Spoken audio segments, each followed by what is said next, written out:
Hello there. I help on a Facebook page called Family Fund Reviews. I also help on other pages such as My Geeker Shaves Best Shave Club, and I just want to talk about one of the comments that was posted on one of these reviews that we did, and it was about a Geronimo festival. Now it appears, according to the comments, that the people who run the company Geronimo have liquidated the company and not paid all of the artists. So we thought this was quite concerning. We've had a little look into it, and it does appear that the director of Geronimo Festivals UK has indeed formed two new companies. I think it's Geronimo Events and Geronimo Winter, and it does appear that the initial company Geronimo Festival UK is in the process of being liquidated. We've also looked at the accounts. It does show that in 2017 it had made quite a large loss, but they weren't posted to Companies House until April of this year. Now, I work in a small business, I help in a small business, and I understand this really can affect small businesses quite badly, especially like the events people.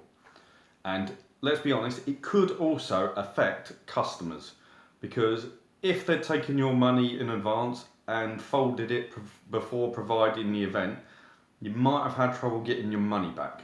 So my first piece of advice to anyone who's booking event tickets or anything is to pay with the credit card. Don't pay with a debit card, pay with a credit card.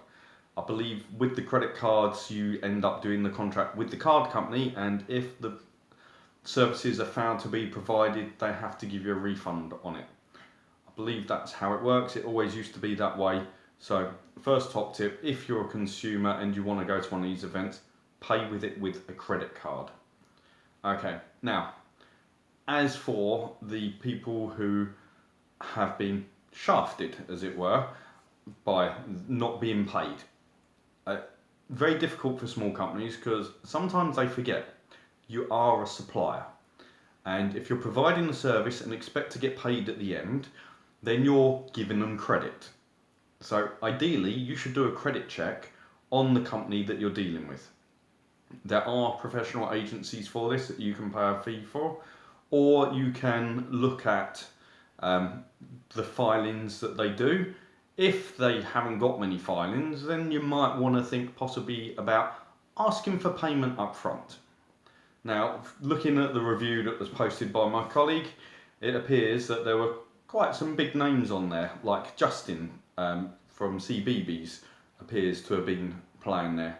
And I'd like to think, and I'm pretty sure he's more than likely got paid, but it might have been that they insisted on payment up front.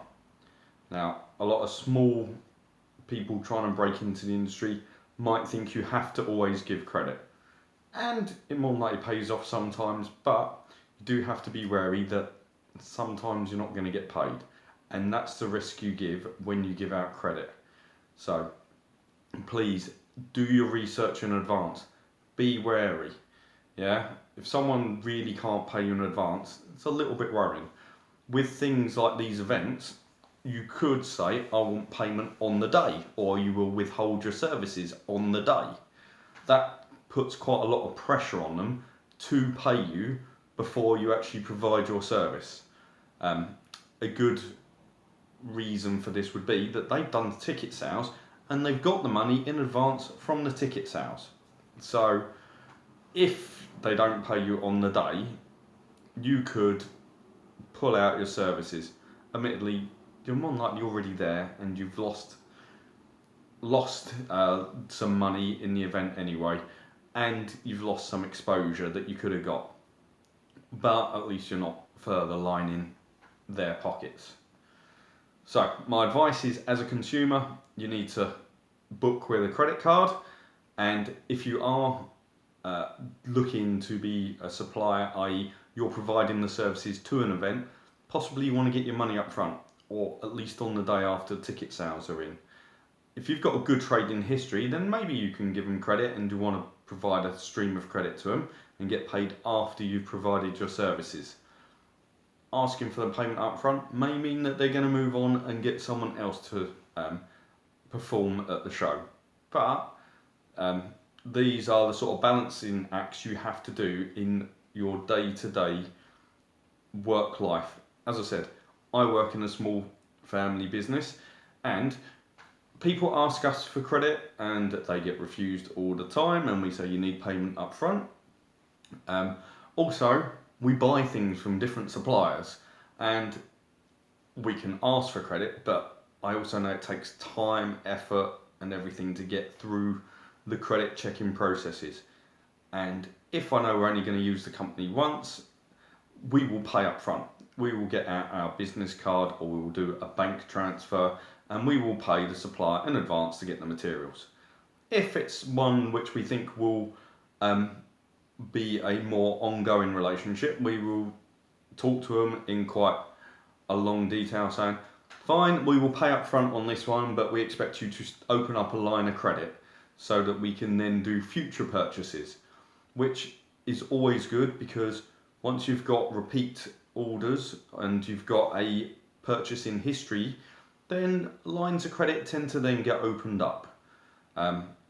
But they should also, once they're opened up, if you are supplying the line of credit, you need to review them regularly, because circumstances change for businesses. So I hope this has been quite useful for you.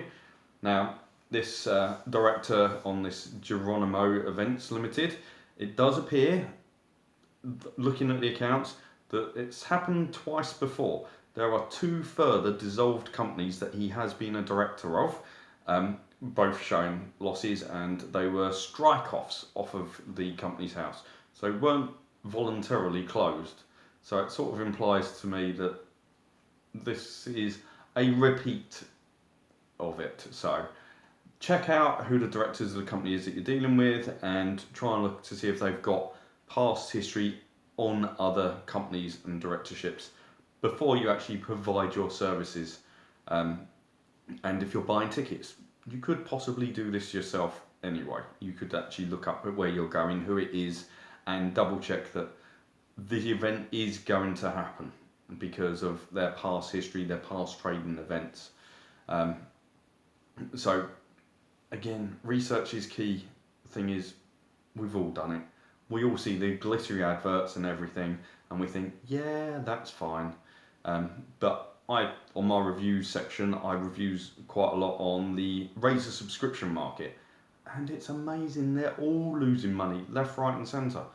To be honest, I struggle to understand who keeps putting the money in, but they keep getting equity investments. I don't know why these people keep giving equity investment to them, but they do. So at the moment, they keep trading. One of them actually went into negative equity and eventually got equity investment from a major razor company. So even if the accounts do look bad, sometimes they will still keep trading. So please, as a small business, don't underestimate how important it is to verify your customer if you're giving them credit. Yeah, you're going to lose time, effort, and it needs to be done. Yeah, don't be afraid of asking for payment up front. And if they can't make payment up front, you might want to think about possibly selling your services to another event that's happening. So that's my quick little roundup on it. I hope that you like this review, and families, if you're buying tickets, buy it from reputable source, and if you're a little bit concerned, buy it on a credit card. Okay, so I hope we all have a great rest of the summer holidays with our children, and look forward to seeing your comments soon.